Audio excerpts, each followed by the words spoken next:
మీ అందరికీ సహోదరి తరఫున నా తరఫున మమ్మల్ని తీసుకుని వచ్చిన బ్రదర్ జేసీ తరఫున కూడా మీకు ప్రేమ వందనాలు తెలియజేస్తున్నాం.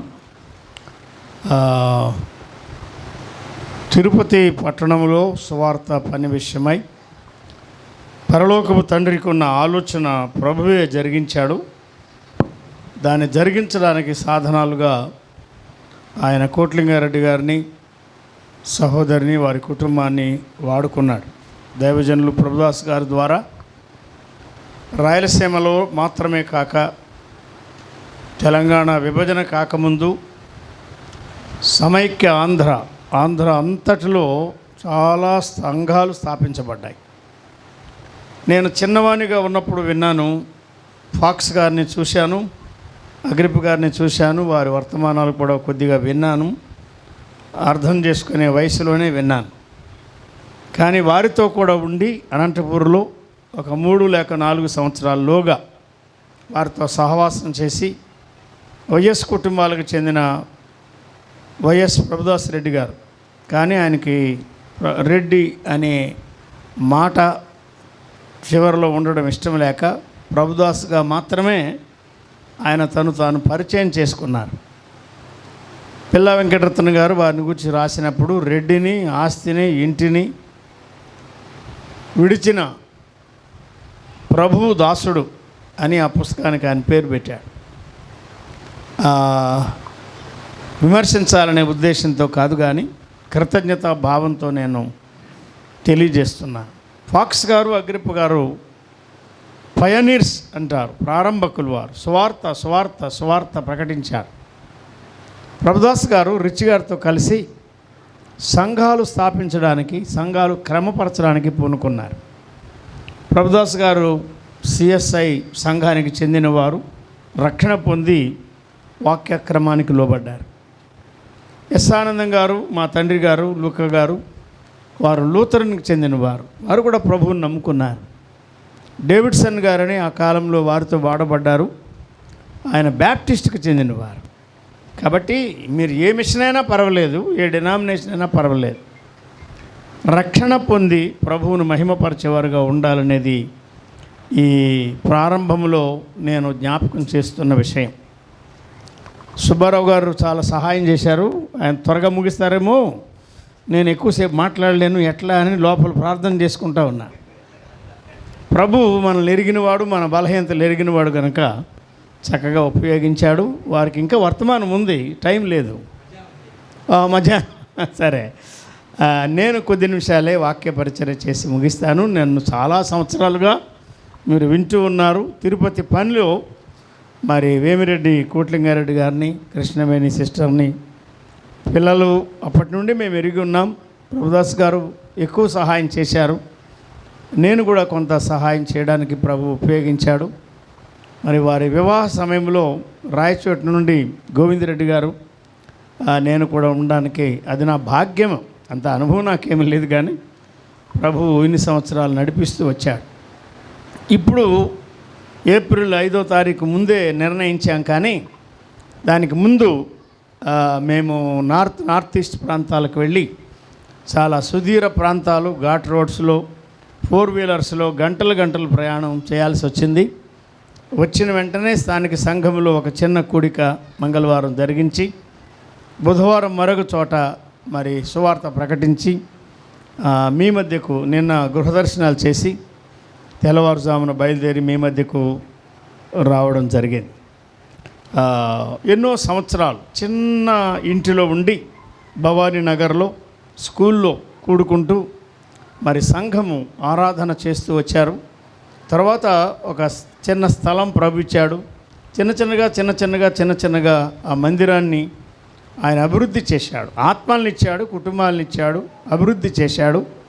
తర్వాత కొంతమందిని ఆయన చేర్చాడు. ప్రభుకు స్తోత్రములు.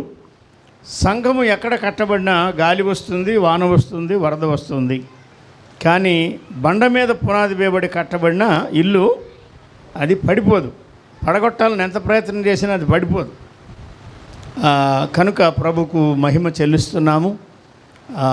తిరుపతి హెబ్రోన్ మందిరంలో కూడా ఎన్నోసార్లు వాక్య పరిచర్యకు సంఘమంతా ఇచ్చిన అవకాశాలు, వారి ఇంటిలో మమ్మల్ని చేర్చుకొని వారు చూపిన ప్రేమను బట్టి ముఖస్థుతి చేయడం లేదు, కానీ కృతజ్ఞత మాత్రమే నేను తెలియజేస్తున్నాను. రండి, ఆదికాండం మందిరం చరిత్ర ఎక్కడ ప్రారంభమైందో అక్కడికి వెళ్దాం. ఆదికాండం 28వ అధ్యాయం 16 నుండి నేను చదువుతున్నాను. 15లో ప్రభు ఒక వాగ్దానం ఇచ్చాడు. నేను నీకు తోడై ఉంటాను, నీ వెళ్ళు ప్రతి స్థలమందు నిన్ను కాపాడుతూ ఉంటాను, ఈ దేశానికి నేను మరలా రప్పిస్తాను, నేను నీతో చెప్పినది నెరవేర్చే వరకు నిన్ను ఏమాత్రం ఏ పరిస్థితిలో విడువను అని యాకోబుతో వాగ్దానం చేశాడు దేవుడు. వాగ్దానం చేసినవాడు నమ్మదగినవాడు. అప్పుడు యాకోబు అంతవరకు ఆయన నిద్రలో ఉన్నాడు. అయ్యగారు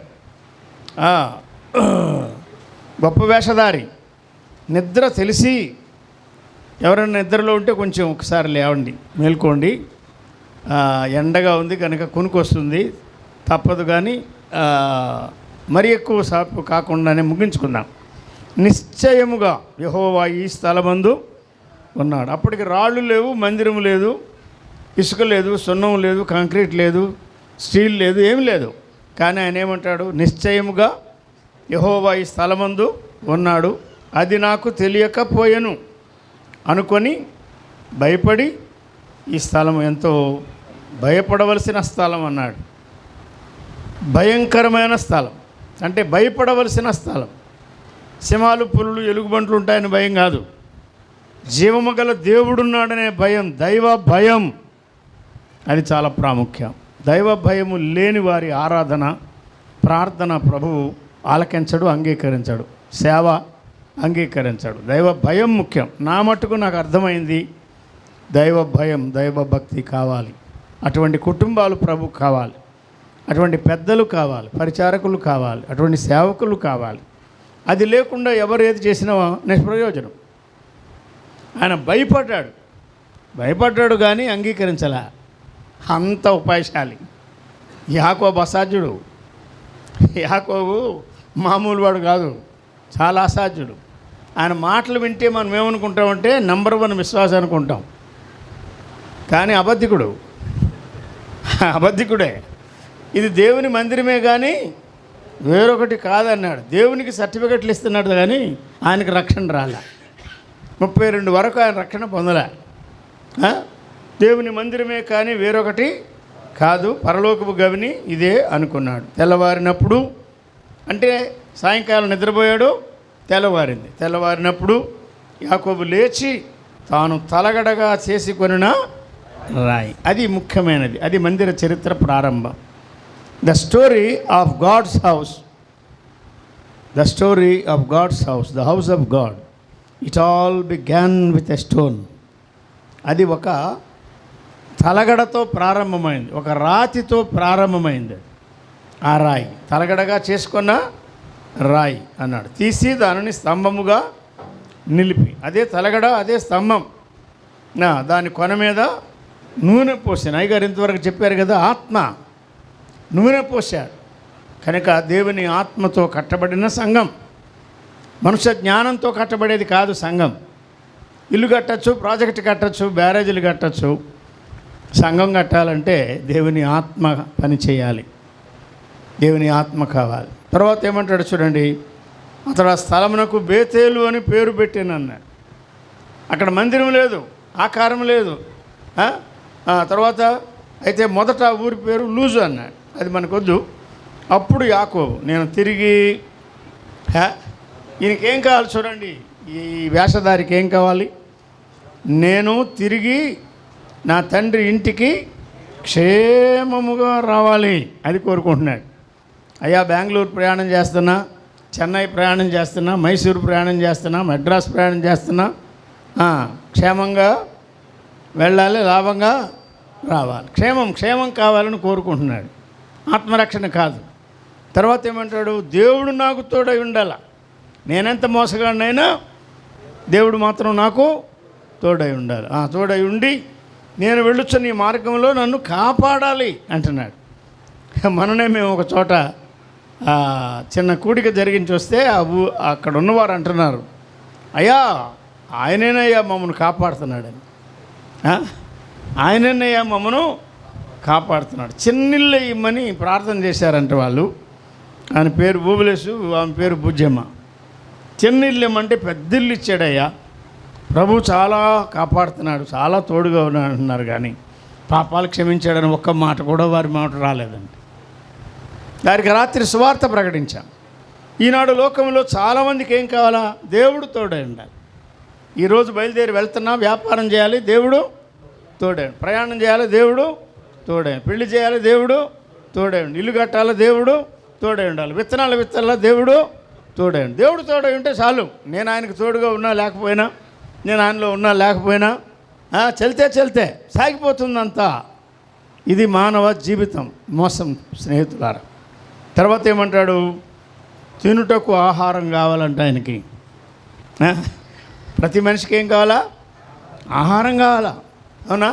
కోటి విద్యలు కూటి కొరకే అన్నారు. అందుకే తర్వాత ఏం చెప్పాడు? ధరించుకున్నట్టుకు వస్త్రాలు కావాలా అని చెప్పి దేవుడు దయచేస్తే ఇది ఆయన పెట్టినటువంటి షరతు. అప్పుడు దేవుడు నాకు దేవుడై ఉంటాడు. ఆయన దేవుడో కాదో నాకేం తెలుసు? నన్ను కాపాడితే దేవుడు, నాకు తోడై ఉంటే దేవుడు, తినడానికి తిండిస్తే దేవుడు, కట్టడానికి బట్ట ఇస్తే దేవుడు, అప్పుడు దేవుడు నాకు దేవుడై ఉంటాడు అన్నాడు. ఈ మాటలు వింటే విశ్వాసే అనుకుంటారు కదా. కానీ 28 వెళ్ళాడు, 29, 30, 31 చాలా కొలువు చేసి తిరిగి వచ్చాడు. 32లో ఏశావును ఎదుర్కోవాలంటే గడగడలాడుతూ వచ్చాడు. వాళ్ళ అన్ననే. ఎందుకు? కత్తి నూరి పదును పెట్టి రెడీగా ఉన్నాడు అన్న అనుకుంటున్నాడు ఈయన. కానీ యాకోబు తిరిగి వచ్చిన సమయంలో ఏశావు కత్తి పక్కన పెట్టాడు. ఏశావుకు పగలేదు, ఏశావుకు కోపం లేదు. 32లో యాకోబు కంటే, 33లో యాకోబు కంటే ఏశావే చాలా శ్రేష్ఠుడిగా కనబడుతున్నాడు. ఇంతకు అక్కడ 22లో చూడండి ఒక మాట. స్తంభముగా నేను నిలిపిన ఈ రాయి దేవుని మందిరము. స్తంభముగా నేను నిలిపిన ఈ రాయి అన్నాడు. కాబట్టి ఇక్కడ చెప్పినటువంటి ఒక రాయి, దేవుని మందిర చరిత్ర మొత్తం ఒక రాతితో ప్రారంభమైంది. అది ఏ రాయి? తలగడ రాయి అన్నాడు. ఆ రాత్రిలో తలగడగా చేసుకున్నాడు. ఆయన దగ్గర దిండు లేదు, సంచి లేదు, దిండు లేదు, పరుపు లేదు, మంచం లేదు, ఏమి లేదు. ఫాక్స్ గారు చెప్పేవారు ఆ రోజుల్లో చేతి కర్రతో మాత్రమే, పరుపు లేదు, దిండు లేదు, ఒంటరిగా వెళ్ళిపోతున్నాడు. తల్లికి దూరమై, తండ్రికి దూరమై, అన్నకు దూరమై, ఇంటికి దూరమై, దేశానికి దూరమై ఒంటరిగా వెళ్ళిపోతున్నాడు. వెళ్ళి ఒక రోజంతా భీకర ధ్వనిగల పాడైన ఎడారిలో ప్రయాణం చేసి ఇక ప్రయాణం సాగక ఆగిపోయాడు. పొద్దుగుంకినందువల్ల ప్రయాణం సాగక ఆగిపోయాడు. ఆ రాత్రి వాస్తవంగా అతడు నిద్రపోవలసిన వాడు కాదు, నిద్ర పట్టేది కాదు. అతనికి నిద్ర పట్టడానికి కారణమేది? అతడు తలగడగా చేసుకున్న ఆ రాయి. అంతే, ఆ రాయి ఆధారం అయింది. ఆ రాయి అతని తలకు ఆధారమైంది, నిద్రకు ఆధారమైంది. ఆ రాతిని ఆధారంగా చేసుకున్నాడు. తెల్లవారినప్పుడు ఏం చేశాడు? ఆ రాతిని నాకెందుకు లేని విడిచిపెట్టిపోలే. ఎవరు ఏం చెప్పలేదు ఆయనకి. కానీ ఏం చేశాడు? తెల్లవారినప్పుడు మళ్ళీ చూడండి 22 అతడు 18లో చెప్పిన మాట, తాను తలగడగా చేసుకున్న రాయి తీసి, అదే ఆధారం, ఏం చేశాడు? స్తంభముగా నిలిపి పడినప్పుడు దాన్ని తలగడగా వాడుకున్నాడు. పండబెట్టి వెళ్ళిపోలేదు ఆయన. చూడండి ఏం చేశాడు? స్తంభముగా నిలిపాడు. ఏ పిల్లో బికమ్స్ ఏ పిల్లర్. ఆ రాత్రి దిండుగా ఉన్నదే తెల్లవారినప్పుడు ఏమైంది? స్తంభమైంది. ఈ పిల్లో ఆధారము, పిల్లర్, స్తంభము, ఈ 2 ముక్కలు పట్టుకోండి చాలు. అదే సంఘం. ఆదికాండంలో యాకోబుతో ప్రారంభించాడు ఆయన. అంటే యాకోబుకు బయలుపరిచాడు. ఆయన మందిర సత్యాన్ని, ఆయన మందిర మర్మాన్ని ఎవరికి బయలుపరిచాడు? మోసగానికి బయలుపరిచాడు. యాకోబుకు అని మీరు అంటున్నారు కానీ మోసగానికి బయలుపరిచాడు ఆయన. యాకోబు మోసగాడు, లాబాను గజమోసగాడు. లాబాను మారలేదు, యాకోబు మారిపోయాడు. యేసుక్రీస్తు ఎవరో తెలుసా? 118వ కీర్తన దేవుని దాసులు ప్రారంభంలో ఒక వచనం చదివారు కదా, అక్కడికి రండి. 118వ కీర్తన చాలా వచనాలు ఉన్నాయి, కానీ 22 మాత్రం చదువుదాం. అక్కడ 18, 22, ఇక్కడ 118, 22. అర్థమైందా? ఇది కూడా ఒక రాయి అన్నాడు. ఇల్లు కట్టువారు నిషేధించిన రాయి. నిషేధించిన రాయి అంటే అర్థం ఏంటి? ఈ రాయి మాకెందుకని వారు ఏం చేశారో త్రోసివేశారు, తృణీకరించారు, నిరాకరించారు. నిషేధించిన రాయి, నిరాకరించిన రాయి, త్రోసివేసిన రాయి, తృణీకరింపబడిన రాయి. రాయి ఆయనే అన్నాడు పేతురు కదా. రాయి ఎవరు? రాయి ఆయనే. యేసుక్రీస్తుని గురించి అత్యధికంగా హెచ్చించి చెప్పాడు పేతురు. రాయి ఆయనే అన్నాడు. యేసుక్రీస్తు భూలోకానికి వస్తే యూదులు ఏం చేశారు? అంగీకరించారా? విశ్వసించారా? విజయులయ్యారా? ఘనపరిచారా? లేదు. ఆయన మాటలు అంగీకరించారా? లేదు. మెస్సియా వస్తాడు, మెస్సియా వస్తాడని మెస్సియా కొరకు ఎదురు చూస్తూ పంపబడిన రక్షకుని వారు నిరాకరించారు. ఈ మనుషుడు మమ్మల్ని నేలుట మాకు ఇష్టం లేదు. ఇంగ్లీష్లో ఏమంటారంటే, we do not have this man to rule over us, crucify him. వారు ఈ మనుషుడు మాకొద్దు, ఈ మనుషుడు మాకొద్దు, ఈ రక్షకుడు మాకొద్దు, ఈ ప్రభు మాకొద్దు, సిలువేయండి, సిలువేయండి అని త్రోసివేశారు, తృణీకరించారు. ఇల్లు కట్టువారు నిరాకరించిన ఆ రాయి ఏమైందన్నాడు? మూలరాయి అన్నాడు. మూల రాయి. మూల రాయి అంటే అర్థం ఏంటి? పునాది వేయాలంటే మొట్టమొదట ఏం చేయాలా? ఆ మూల రాయి పెట్టాలి కదా. మూల ఉండే రాయి కనుక మూలరాయి అన్నారు. మరి యేసుక్రీస్తు ఎవరు? మూలరాయి కదా, ఆయన మూలం. గోదావరిలో మూలాస్వామి అని ఒక ఆయన ఉన్నాడు, ఆయన పేరు మూలాస్వామి. ఎవరా మూలస్వామి? మన ప్రభువే. గోదావరిలో ఉన్నాయని కాదు, సమస్తానికి మూలం ఎవరు? మనం గాలి పీల్చుకుంటున్నాం, మనం పీల్చుకునే గాలికి మూలం ఆయనే. ఇదిగో వెలుగుకు మూలం ఆయనే, భూమికి సారానికి మూలం ఆయనే, వర్షానికి మూలం ఆయనే, పంటలకు మూలం ఆయనే, దీవెనకు మూలం ఆయనే, అన్ని మేళ్లకు మూలం, సమస్తము ఆయన మూలముగా కలిగాను. ఆయన లేకుండా ఏమీ కలగలేదన్నాడు. అమ్మ నమ్ముకున్నావా లేదా? ఈ మూల రాయి యేసుక్రీస్తే. యేసుక్రీస్తు లేకపోతే సంఘమే లేదు. నిరాకరింపబడిన రాయి. 2000 సంవత్సరాల కిందట వచ్చాడు. యూదులు నిరాకరించారు. మట్లాది వారు అంటారే, hosanna hosanna hosanna hosanna hosanna hosanna hosanna hosanna. వారం రోజులకి ఏమన్నారు? సిలువై సిలువై సిలువై సిలువై. ఈ మనుషుడు మాకు అంతే. మానవ జీవితం, మానవ చరిత్ర. సన్మానించినట్టు కనబడ్డారు, తర్వాత ఏం చేశారు? సిలువేమన్నారు. దేన్ని బట్టి అని పిలాతు అడుగుతున్నాడు గవర్నర్. ఏ దుష్కారం చేశాడు చెప్పండి అంటే ఏం చెప్పలేకపోయారు. ఏది రుజువు కాలేదండి. వారు మోపిన నేరములు ఒక్కటి రుజువు కాలేదండి. యేసుక్రీస్తు నిరాకరింపబడిన రాయి, తృణీకరింపబడిన రాయి. రండి, పేతురు మొదటి పత్రిక 2వ అధ్యాయంలో ఆ రాతిని గురించి చెప్తున్నాడు. సంఘానికి మూలంగా ఉన్న ఆ రాతిని గురించి ఆయన వ్రాస్తున్నాడు. పేతురు మొదటి పత్రిక 2వ అధ్యాయం 4లో చెప్పాడు చూడండి. ప్రారంభంలోనే ఏమన్నాడు? విసర్జింపబడిన రాయి అన్నాడు. మనుషుల చేత విసర్జింపబడిన రాయి అని. ప్రభువు వాడుకునే, వినండి మాట, ప్రభువు వాడుకునే ఏ వ్యక్తి అయినా సరే, ఒక యోసేపు కానీ, ఒక మోషే కానీ, ఒక దావీదు కానీ మనుషుల చేత నిరాకరించబడతారు. గుర్తుంచుకోండి. మనుషులు నిరాకరిస్తే నీవు ధన్యుడవు. మనుషులు నిరాకరిస్తే నీవు ధన్యుడు. ప్రభుదాస్ గారు నిరాకరించారు, మీకు తెలీదా? ఎన్ని పత్రికలు వేశారు, ఏది నిలబడలా. ఎన్ని నేరాలు మోపారు, ఏది నిలబడలేదు. నేను చాలా చిన్నవాడిను, నా మీద కూడా మోపారు, ఎన్నో మోపారు. ఏది నిలబడకుండా ప్రభువు చేశాడు. మోషే నిరాకరించబడ్డాడు, నేను నిరాకరించబడాలి, నీవు నిరాకరించబడాలి. మనుషులు వెన్ దే రిజెక్ట్ us, ఆయన మనుషుల చేత మనము త్రోసివేయబడితే ధన్యులం. అవమానం పొందుటకు పాత్రులను ఎంచబడినందున వారు ఆనందిస్తూ వెళ్ళిపోయారు అన్నాడు సభ ఎదుట నుండి. విన్నారా? ఇటీవల నేను ఒక పుస్తకం చూశాను. దాని టైటిల్ చాలా చక్కగా పెట్టారండి. పరిచర్యలో హింస, దేవుని కృప. పరిచర్యలో ఏమున్నది? హింస ఉన్నది, కానీ దేవుని కృప ఉన్నది.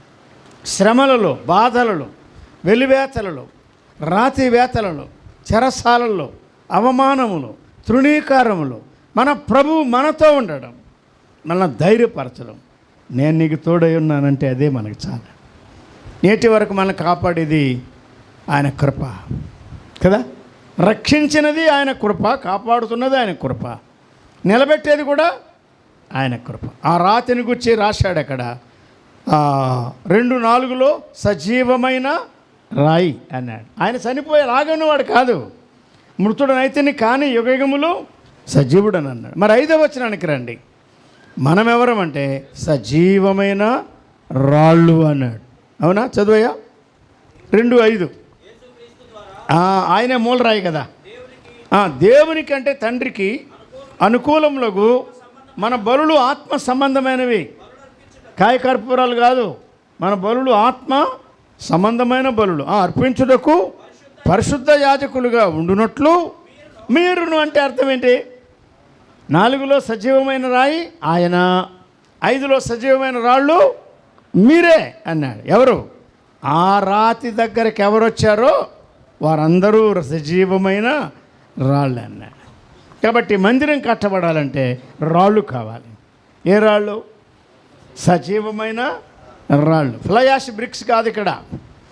ఆ బ్రిక్స్, ఈ బ్రిక్స్, ఆ ఇటుక, ఇసుక, సున్నం ఏం కాదండి. యేసుక్రీస్తే ముఖ్యమైన మూలరాయి. వినాయక నగర్లో ఆయనే ముఖ్యమైన మూలరాయి. మల్లంగుంట మందిరానికి ఆయనే ముఖ్యమైన మూలరాయి. కోట్లింగారెడ్డి గారిని వాడుకున్నాడు, మహేష్ని వాడుకుంటాడు, సునీల్ని వాడుకున్నాడు, పుట్టిరెడ్డి గారిని వాడుకున్నాడు, ఇంకొకరిని వాడుకున్నాడు, ఇంకొక XYZ ఎంతోమంది 17 పైన ప్రార్థనలు చేశారు. ఆ మందిరం ప్రార్థన మందిరం అనుభవం. ప్రార్థన ముఖ్యమైనది. ప్రార్థన చేద్దాం, మందిరంలో ప్రార్థన చేయాలి. యాకోబు అన్ని మాటలు చెప్పాడు, ప్రార్థన కూడా చేయకుండా పోయాడండి.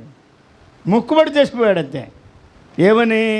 దేవుడు నాకు తోడై ఉంటే, తినడానికి ఆహారం ఇస్తే, ధరించడానికి వస్త్రాలు ఇస్తే, నన్ను కాపాడితే, మళ్ళా నన్ను తెస్తే దేవుడు. కాకపోతే ఆయనకి నాకు సంబంధమే లేదు. నా మగసిరితో నేను చేయిస్తా అనుకున్నాడు. ముందు రావాల్సిన ఏశావును వెనక్కిలాగి, వీడు వెనకడు కవలవాడు ఎంత ఉపాయాలు చూడండి. అక్కడ ఉండగానే మడిమి పట్టుకున్నాడు. మడిమి పట్టుకుని లాగుతూ ఉన్నాడు. రెబెకా తల్లి గర్భంలోంచి వెనక్కి లాగుతున్నాడు.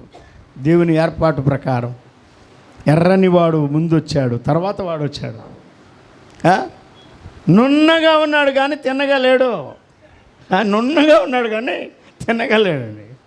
చాలామందిలో మోసం ఉంటుంది, భలే నున్నగా ఉంటారు కానీ తిన్నదని ఉండదండి, అంతా వంకరదాన్ని.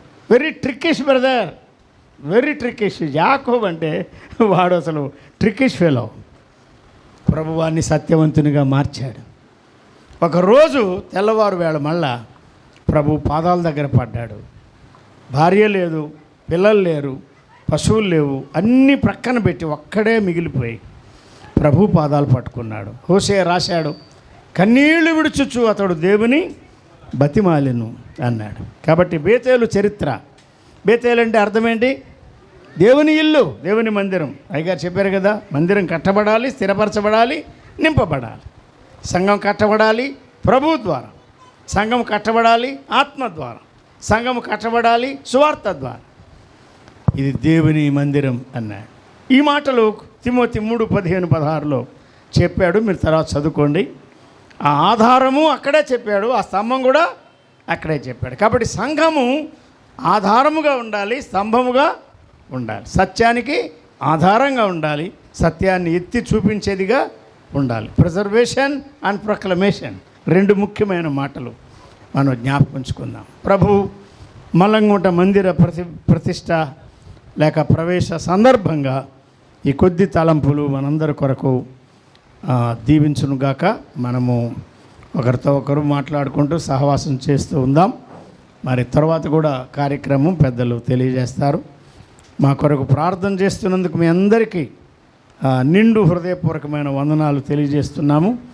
మేము చిత్తూరు జిల్లాలో ఈ సాయంకాలం ఒక కూడిక, రేపు మరొక మందిర ప్రతిష్ట జరిగించాలి. 2 చోట్లకు 2 వేరువేరు సమయాల్లో రాలేక మా బలహీనతను బట్టి బ్రదర్ని అడిగితే మార్చిలోనే దీని గురించి మాట్లాడుకున్నాం, కానీ సమ్మతించి 2 వరుసగా చేయడానికి మా వయసును గమనించి సహకరించినందుకు కోట్లింగారెడ్డి దంపతులకు, మహేష్, సునీల్, ఇంకా ఈ సేవలో సహకారులుగా ఉండి ప్రార్థనాపరులుగా ఉండి చేతులు కలిపి సహాయపడుతున్న సహోదరి సహోదరులందరికీ కృతజ్ఞత తెలియచేస్తున్నాం. ప్రార్థన చేద్దాం. మహాఘనుడా, మహోన్నతుడా, నమ్మదగిన ప్రభువా, నీ వంటి వాడు లేడు, నీ వంటి ఆశ్రయదుర్గం ఏది లేదు, నీవు తప్ప రక్షకుడు లేడు. స్తోత్రములు చెల్లిస్తున్నా. దేవుడవు, పరిశుద్ధుడవు, రక్షకుడవు మాకు లభించినందుకు స్తోత్రం. ఈ రూరల్ ఏరియాలో ఇంత దూరానికి వచ్చి పనిచేయాలనే భారం మా ప్రియులకు ఇచ్చారు. అవును, దాదాపు 16 సంఘాలు వారి పరిచర్య ద్వారా కట్టబడినందుకు స్తోత్రములు చెల్లిస్తున్నాం. కొన్ని మేము ఎరిగి ఉన్నాం, కొన్ని మేము విన్నాము. ఈరోజు సుబ్బారావు గారిని తీసుకుని వచ్చి మమ్మను కూడా జత చేసి వాడుకున్నందుకు స్తోత్రములు. పనిచేసింది మేం కాదు, స్థానికులు పనిచేశారు, ప్రయాసపడ్డారు, ఖర్చు పెట్టారు, ఈవులు ఇచ్చారు. ఒక్కొక్కరిని దీవించండి. మీరే ప్రారంభించారని మేము నమ్ముతున్నాము. దీవించండి, ఆత్మలను చేర్చండి. అవును, ఆ నలుగురే కూడారు, ఎవ్వరూ చేరలేదు, మీరే చేర్చారు. రాతికి రాయి చేర్చగలవారు మీరే, ఆత్మలను చేర్చేవారు మీరే, అభివృద్ధి చేసేవారు మీరే, ఆశీర్వదించేవారు మీరే, ఫలమిచ్చేవారు మీరే. మీ కృపాహస్తాలకు ఈ చిన్న పనిని, ఇది మాత్రమే కాదు, హెబ్రోన్ సంఘము ద్వారా మా ప్రియులు చేసిన సేవలో పాలిభాగస్తులుగా ఉండి, నమ్మకస్తులుగా ఉండి సేవ చేస్తున్న ఒక్కొక్కరి ద్వారా మీ పనిని విస్తరింపచేయమని మా ప్రభు అయిన క్రీస్తు యేసు నామమున స్తుతులు చెల్లించి వేడుకొనుచున్నాం తండ్రి. ఆమేన్.